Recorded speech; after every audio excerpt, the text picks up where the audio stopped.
Well, good morning, good Saturday morning to everybody out there in Facebook land, YouTube. This is your new sports chat, amen, with Herman Thomas and John Wylie. What's Yep. going on, John? What's going on, man? How you Well, doing? we want to welcome everybody to our sports chat. We want and we're just two sports fans who we like sports, and so for the longest time I've been wanting to do this because I'm tired of watching all these ESPN and Fox, FS1, and these guys are professional experts, and they're terrible. Some of them. And so I say, hey, we can do this. Art, we can do this. I can find a couple people who can do this. And so I said, hey, I'm gonna see if John wants to do it because he's always got some interesting takes on sports. Yeah, man. Quite him and his friends and relatives and good friends in Detroit. They always on Facebook fussing and fighting about basketball and everything, and some of their takes were crazy. And so John always kind of makes a little sense. Now you're gonna find out something about John today that is kind of unbelievable, people. He's not your now he loves basketball, but he's not your atypical basketball groupie when it comes to a certain individual in basketball. Oh, you won't believe what he'll say about this one. But anyway, we're gonna we're gonna let John tell you a little bit about himself and his sports phantom and how he's into sports. So John, take it Yep. away. What's going on, everybody? Again, my name is John Wylie, and this has been my guy from day one. Herman and I, we go back, 30 some odd years. Yeah, long time.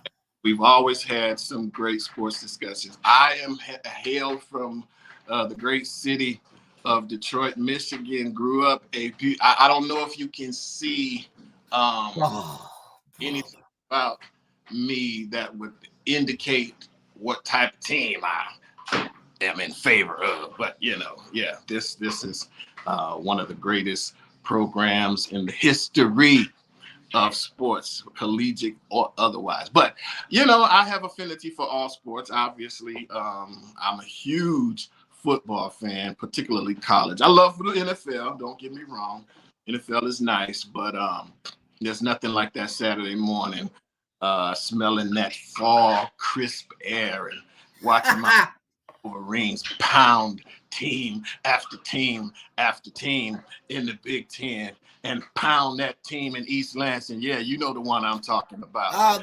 What team? What team is that?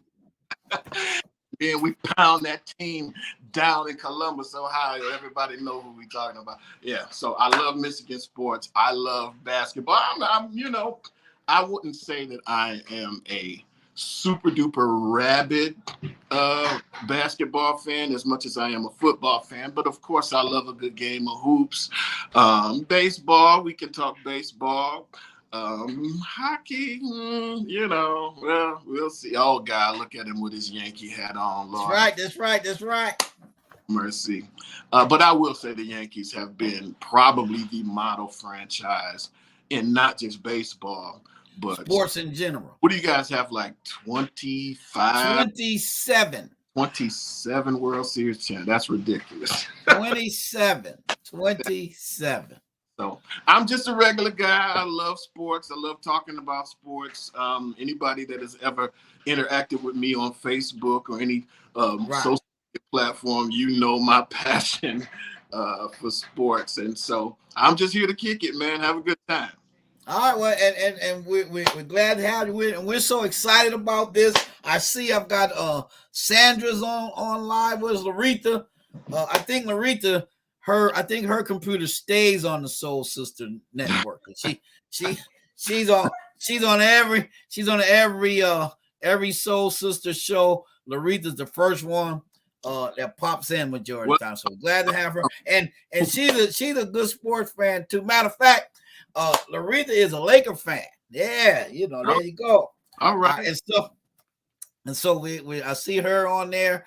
She shares. So we want you to share and tag somebody. Let them know that sports chat is on. Hey, sports chat is on. All right. Now, John, Yes, sir. how old were you when you decided, man, I love sports? Oh God, 6, 5. I mean, And from a so, child. tell me something sport wise you used to do in your house. Oh, I mean, we had the hoops that we would put on. You know those little hoops that you put on the closet door. Yeah, And yeah, the Nerf hoops. Nerf hoops, and we Yeah, would all the dunks, and obviously we had the Nerf footballs where you would go out the backyard and throw like you thought you was Joe Namath or Joe Montana or somebody like that. Um, right. I got introduced to sports at a very early age. I'm the youngest of 6 children, and everybody, well, not my 2 oldest sisters, they didn't particularly care about sports. But then there was a bit of an age gap between my 2 oldest sisters. And then you have my oldest brother, my sister Erica, who is probably a bigger sports yeah. than I. Probably a bigger Michigan fan than you are. Oh God, She's definitely a home. We got to get Erica on the show one of these Saturdays. On the show. And it was my brother, my oldest brother, who God rest his soul, has passed away, and my sister Erica, my brother Matthew, and then me. And then we're very close in age, and so we all grew up together, and we just developed a love and a passion for sports. I played Little League football. Who's the most athletic out of you guys? I would probably say my oldest brother was. Okay. He was unfortunately, before he passed away, he was on his way on a football scholarship to play for Jackson State. Oh, nice. Is that right? Yeah. Wow. Yeah. And so now, tell me if you have any, you have a relatively large family. So you got any nieces or nephews who have excelled or played at Division 1, 2, or 3 levels, or NIA? Or I do have a nephew that plays some college ball. My nephew Benny was on his way to playing college football, but I think he had some injuries that precluded him from doing that. They're both into coaching right now. I think my nephew has got some involvement with AAU basketball, and so I've got a long bloodline of sport. Within my entire family. Sports is the lifeline. I would estimate, and this is not an exaggeration, I would estimate that maybe 70% of what I watch on television is somehow connected to sports. Yeah, I no doubt about it. Really, I kind of have cable mainly to watch sports. Oh, definitely. I'm a big, I watch the ESPN. Well, and again, this is kind of why I was when I was in school, when I was in college, Michigan State, I was majoring in communications.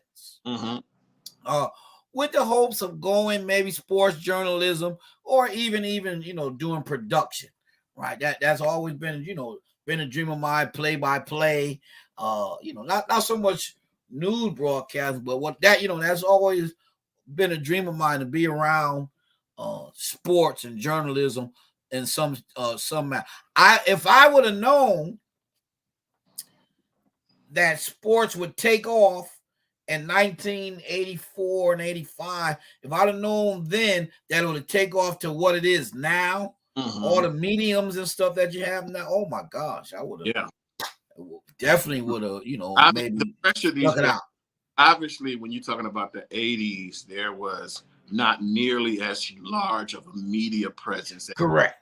Now, I can't imagine the pressure that these guys are under when just about every movement that they make is captured on a cell phone. And nowadays is even crazier, right? I mean, because you got the cell phones, like I said, you got social media, and so you got even the players themselves. The players have their own podcast and their own live, their own IG, and so again, really their whole life now is under some type of microscope. Right. So it's a great time to be a sports fan. You've never had the type of access to Right. athletes and sports information in general. You remember when the paper was out? We had to wait until the Listen, day box score. it was a friend of mine named Gary Tucker, right, and another good friend of mine named Sam Tarver, right. We were in the same homeroom because our last name starts with a T. Mm-hmm. So every morning we would have the paper. We were looking up now the only problem was the Lakers box score wasn't in there till the next day because the paper ran before a lot of time they were finished. Yeah, They right. were West Coast. That's right. I Right, read. right. But we used to have we had the local paper, the USA Today, right? And then remember real quickly when they had that sports paper that was out for a little while. Oh, I forget, it was Frank DeFord, I think, started it up.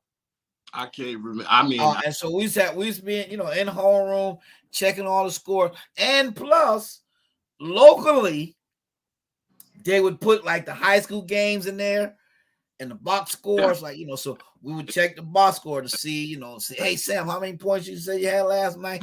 And they, no, that's not what the box score say, So, and then the little league would post the scores of if they called it in, they'll post the scores of the game last night and who did what, Herman Thomas had a double, Hibernians lost, so we checking the paper for everything, and that's what we did.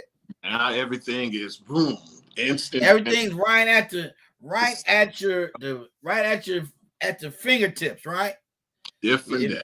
This right here, and but it's funny though because I still keep up with the high school stuff locally. Mm-hmm. We'll talk even local sports, because there's a lot happening in the Detroit Metroplex area. Absolutely. And so I kind of keep up with what our area stuff still through the newspaper. Yeah. But I'm telling you, it's not even close to how it used to be. Yeah, I can't tell you. I can't remember the last time I actually breezed through the sports section newspaper. I just yeah. Why sometimes media consumption has become so prevalent and so widespread.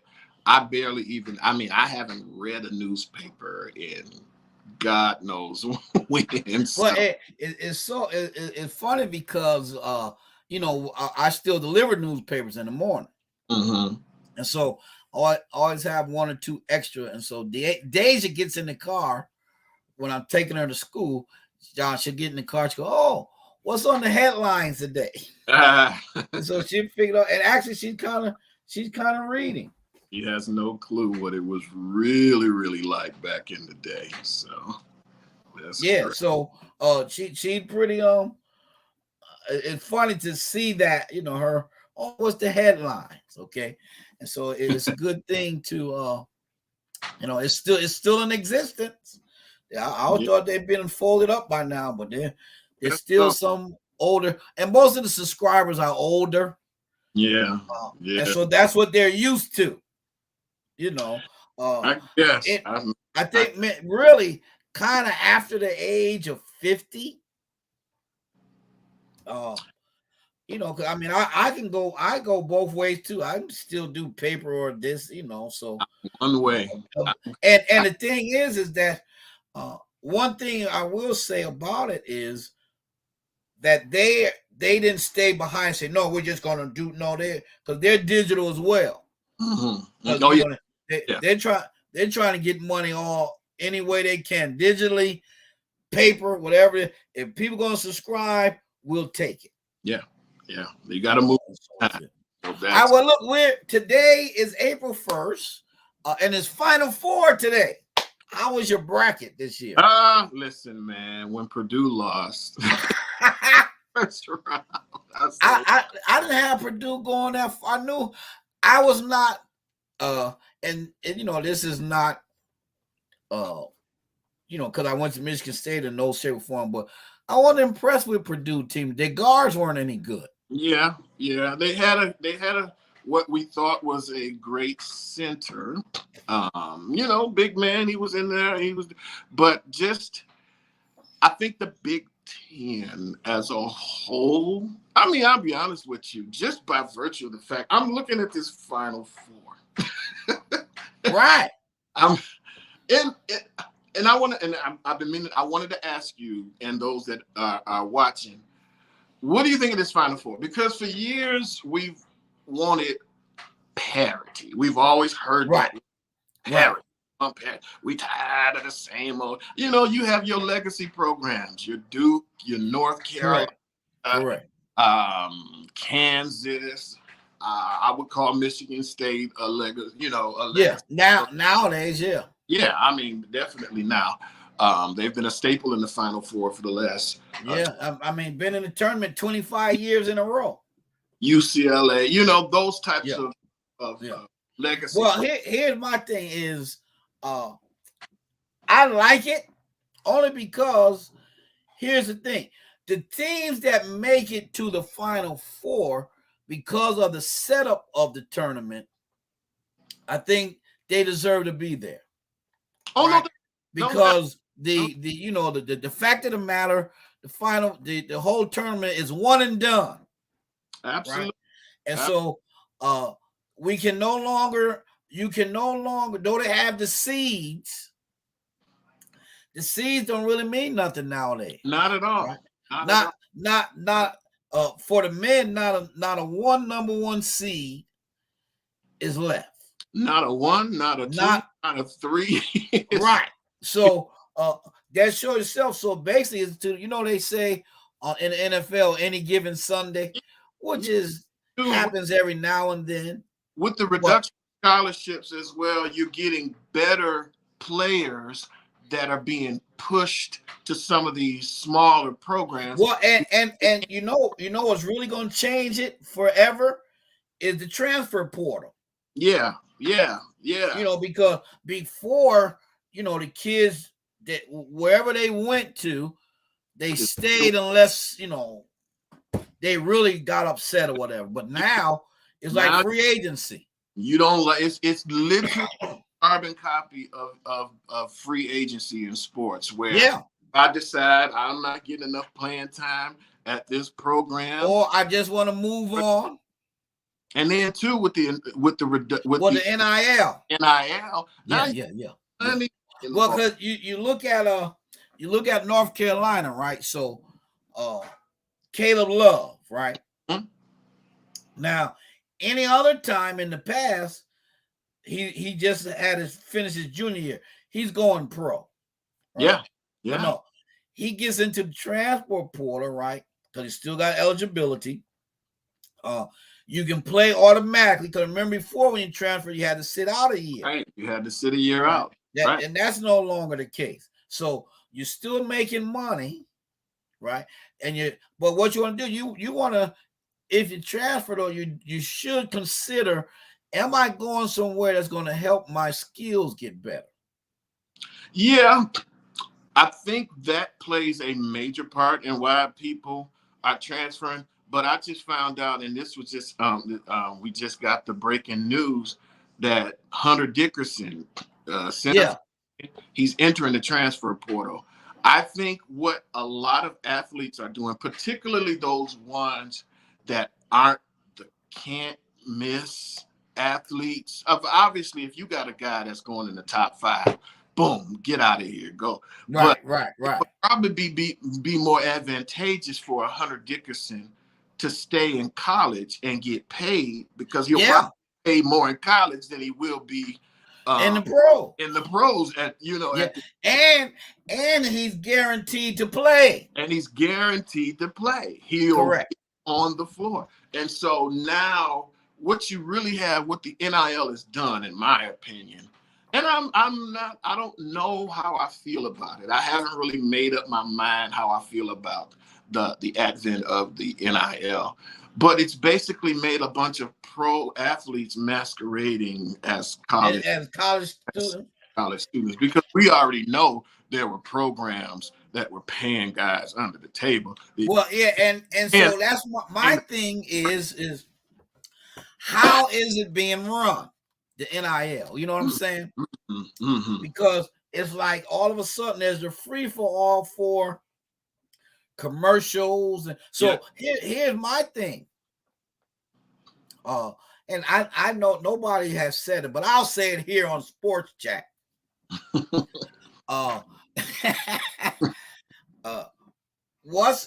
Armando Bacot was not half of the guy this year that he was last year. Mm-hmm. Mm-hmm. And I'm saying it because I follow North Carolina. I'm saying it because I think he was too busy with his commercials. Yeah. I don't think he gave basketball enough time. It's called name, image, and likeness. And licensing. And no doubt about it. And so again, and we got to remember, these are young people, right? And so to them is, as you get older, you got to put the work in to stay at a certain level. Absolutely. Right? But when you're young, you get injured, or sometimes you just pop up like nothing happened at all because of your youth. Listen. Right? And so you figure I ain't got to really work on my game. I'm at the top, but you got to remember, I tell young people when I coach, baseball or whatever, I tell them, go, you might be good now at 11, right? Matter of fact, you might be the best in the league at 11 because you're bigger and stronger than everybody. But that little kid that's 9, right? He gonna catch you at 16, 17, 18. Right.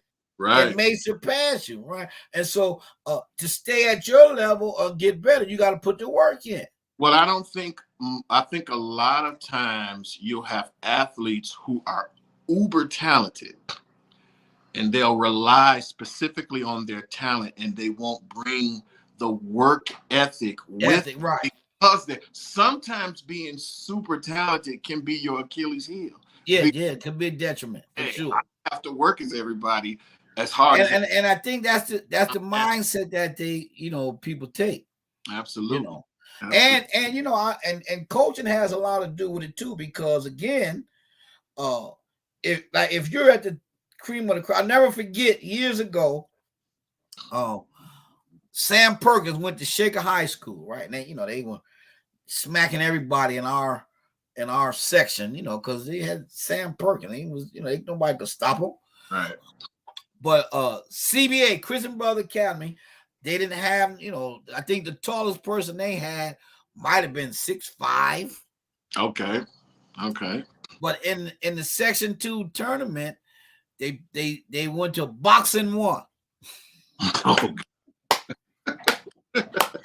They played a boxing 1 zone against Shaker, and they beat them. And it was like a huge upset, David slaying Goliath type deal, because the coaching made the adjustment. John, Albany High, as freshmen, our freshman teams were always out of this world, right?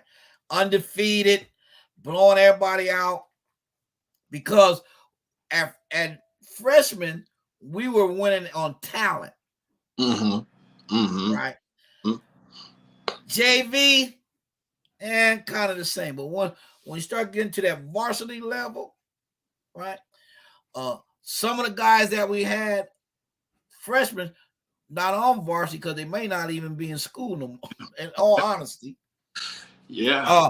And then the suburban areas, their kids are growing together from kindergarten to 12th grade. Whereas in the city, I'm transferring, I'm going to Renaissance instead of Cass. And so our talent pool staying together in one place is not the same as the other area school, right? And so now, in sports is so big now. They're together all their life. They're training, absolutely, right? AAU and summer workouts, and so to keep that talent together and grow is amazing. Whereas a lot of times, some city kids might move to the suburb to be a part of that program. You know. But you have to again with talent, and I think that's what you're seeing here in this particular turn. I've never seen an NCAA Final Four like Yeah. this. I mean, you've Yeah. got talent. It seems like you've got guys that have the work ethic that will outwork. If you bring a certain work ethic, you'll outwork a more talented team. Because I'm interested to see. With that being said, and we've got 4 minutes left. But with Tell that being me said, four is most talented teams in yeah, college. that Miami and UConn game is going to be interesting because UConn has the talent across the board, right? They got the big man, you got the slasher and Jackson, you got the shooter, right? Uh, and then you got the wings and the defender, but then Miami got the guards. Right, Right. they're not as tall as UConn, but they got that big, strong bull. And And so it's guard, gonna be guard very important in the NCAA. gonna be interesting to see if he can stay out of foul trouble and maybe get UConn big man in foul trouble. So it's a good contract. Then FAU is playing with a lot of heart. They're not afraid of anybody. But San Diego State, boy, they're rugged. Yeah. They're tough. But what's the guy name? Is it Aja Martin? I think that's he's they talking a lot. They talking a lot. FAU, but they've backed it up. So yeah, well, I mean, if you're gonna talk, you better back it up. yeah. I just wonder for me. I mean, I think as a basketball as a hardcore sports fan, I think it's great that you have all this new blood. I just wonder how it's going to translate in terms of television because most television producers want to go after the casual fan. You and I gonna watch regardless. Right, we regardless. Yeah, We're gonna true. watch regardless. You know Even we just flick on for a few minutes, we're gonna check it out. But the people that don't necessarily watch until time, those casual fans, those casual viewers, I'm wondering if this Final Four is going to capture that. I'm very interested to see what the ratings for this Final Four will be. That'll tell if they got. And a lot has to do with it too, since it's the beginning of spring. Now it's raining here in Albany today. Same here. So nobody gonna be outside. Right. So that may help some of their rate. Well, look, we got a minute left we just on 30 minutes for now, starting out with 30 minutes, but we're so glad you took time to come with us. Sister Larita, Sandra, I see Claiborne, Devon from Baltimore. You got to be more careful. Got to be was on with us. Soul Sister, that must have been Lady Grace. Popped in and we shared and tagged. And so don't forget Saturdays, 11 o'clock, right here on the Soul Sister Network, right? Facebook and YouTube. You can come and check us out here on Sports Chat. We love you and God bless you. All right.